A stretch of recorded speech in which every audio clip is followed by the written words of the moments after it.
Matt Walsh put this on out, and it made me think of something. Matt Walsh put this on his Twitter, and here is a little anecdote from recently. He says, "Can we just take a minute and laugh together about this? Black Lives Matter attacked Boston Pride, a gay activist group that has been around for 50 years, claiming that they're too white. Boston Pride responded by apologizing and disbanding its entire organization in shame. Just fantastic stuff. Black Lives Matter comes in and nukes its own allies for no discernible reason at all, and everyone on the left is powerless to stop them or even voice an objection." And here is a article from July of last year. It's from phys.org. It's called "History Tells Us That Ideological Purity Spirals Rarely End Well." And ladies and gentlemen, let me tell you, this happens on our side too. I see it a lot, where people cannot handle any differing opinion from what makes them feel best about something, and of course then we spiral into condemnation of one scam or another, or something so and so shill this, grifter that. It happens a lot. So think about this a little bit more generally. Take a listen. Because this is something that is endemic with humanity. Author James Baldwin's words written, he says, "Nobody is more dangerous than he who imagines himself pure in heart, for his purity, by definition, is unassailable." Author James Baldwin's words, written in America, in the America of the late 1950s, captures perfectly a feeling in the air that is currently troubling public discourse in many Western countries. Increasingly, questions once treated as complicated inquiries requiring scrutiny and nuance are being reduced to moral absolutes. Just look at Trumpism, they're saying. I'm telling you, this is... Listen. Just skip over... I know, you're growling already. Skip over that and just... It makes some good points. All right? This follows a now dismally familiar pattern. Two camps are identified, the acceptable for and the demonized against. The latter are cast beyond the pale, canceled and trolled. Identity politics has become a secular religion, and any strict sect apostates, like any strict sect, apostates are severely punished. So he talks about, cancel culture and all that stuff as well. This can lead to a purity spiral. With the more extreme opinion, the more rewarded a pattern of increasing escalation. Nuance and debate are the casualties, and a kind of moral feeding frenzy results. Are purity spirals inevitable? It is natural for humans to form in and out groups.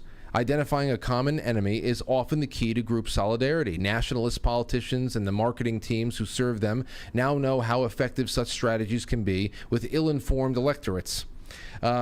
Equally, if an individual can manifest virtues valued by the group, this fosters a sense of self-worth and belonging. Yeah, socialism. Ever more so with socialists. Because you need people to be part of a group. There is no such thing as the individual. Unsurprisingly, we have been here before. History demonstrates the ease with which ordinary people commit atrocious acts, particularly during crises. When you believe you are morally superior, then you dehumanize those you disagree with, and you can justify almost anything. Take, for example, one of the most consequential purity spirals, the Puritan Revolution in 17th century England. The Puritans were certain that the godly majority supported them, and toppling the tyranny of King Charles I, in their eyes, the monarch and his bishops were challenging the true word of God. The Puritans, who actually were they were the first social justice warriors, especially over here in the New World, established an English republic and Presbyterianism replaced by Episcopalianism. Families were divided and fought during the bloody civil war across England, Scotland, and Ireland. Then he goes on down to the French Revolution. I want to get to that. Where we have the French Revolution. Just very important stuff here. Should we encourage purity spirals because of they are source of our liberty? No, we should not. Take another purity spiral during the French Revolution. Perhaps the greatest in history. Few events have so unified a population. The revolution began with the iconoclastic storming the Bastille, the prison symbolizing absolutism whose walls were reduced to rubble. Within months, a new world was established. Aristocrats gave up their feudal rights. Empire and war were rejected. Liberty and rights were proclaimed. Hairstyles changed. No more wigs. So did fashion. No bling. By January 1793, after years of controversy over the nature of liberty, the head of state, Louis XVI, was executed for treason. Monuments of monarchy then toppled. Royal tombs were desecrated. Many aristocrats changed their names to signal their dedication to Republican revolution. A rich cousin of the king, Louis Philippe d'Orléans, changed his name to Philippe Egalite, so I guess like egalitarian, equal, whatever. But by the end of the year, the revolutionaries had turned upon themselves. A law passed the governing convention of April 1st, 1793, condemning any person deemed an enemy of liberty. Although Egalite voted for the law, he soon became its victim, guillotined in November by the Revolutionary Tribunal. The Republican Church began to break up as virtue signaling reached new heights.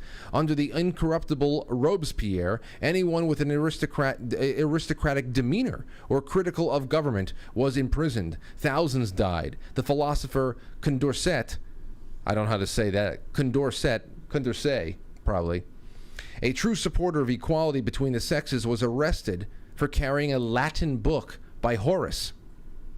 Having any connection to the English enemy brought suspicion. Thomas Paine remained in prison for almost a year because the U.S. ambassador, Governor Morris, who hated Paine, would not vouch that he was no longer English. Critics of Robespierre, such as Jacques-Pierre Brissot, ended up singing Republican songs on their way to the guillotine, convinced that mad anarchists had hijacked the revolution and commenced indiscriminate murder. Hume was right that fanaticism and virtue signaling burned themselves out. Robespierre found himself on the execution block.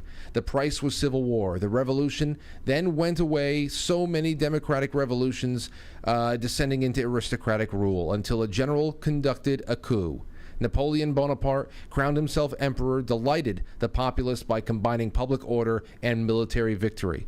In asserting his authority, Bonaparte warned that the alternative to his rule was a descent into terror. He overran most of Europe, replacing monarchs with members of his family. His new aristocracy was the Legion of Honor.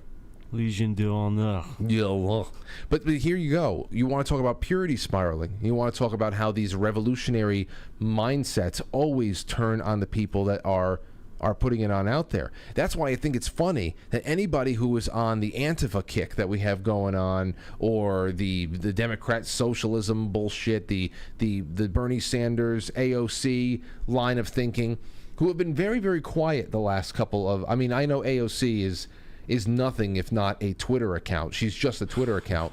But you know, this is where it always ends.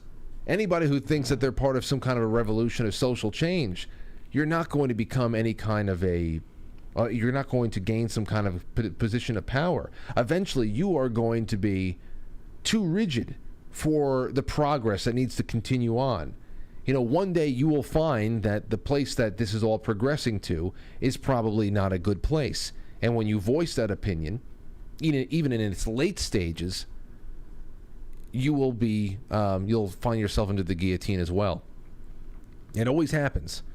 Either spiritually or otherwise. We lop ourselves off from each other, and it gets very puritanical at times.